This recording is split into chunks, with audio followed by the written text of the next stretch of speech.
The sun has been thawing most of the streets and roads in the capital city, but snow can still be found on many of the popular trailheads around town. MTN's Lindsay Ford spoke to Evan Kulsa, Trails Coordinator with the Pear Land Trust, about what people can expect to see this time of year on Mount Helena and Mount Ascension.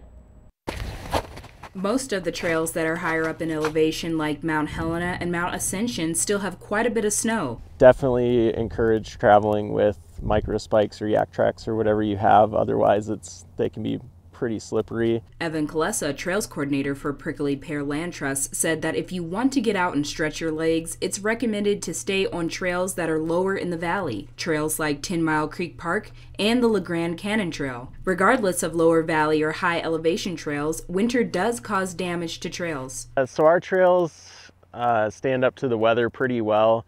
But this time of year is when we can see the most damage. So, I mean, you can kind of see when we're standing here, you can see all the footprints with water welling up in them. Bikes can also cause damage when riding on the wet, soft ground, leaving trenches. It's not that we encourage people to not use the trail. There might be times where it's so muddy where we will recommend that people don't use trails.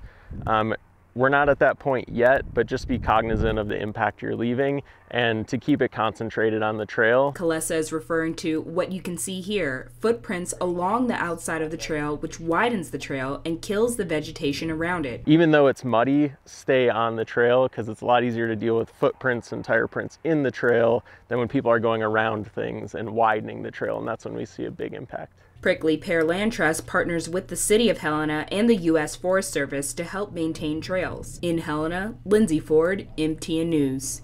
Kulsa says he's been updating trail conditions every Tuesday and Friday on the Pear Land Trust Facebook page.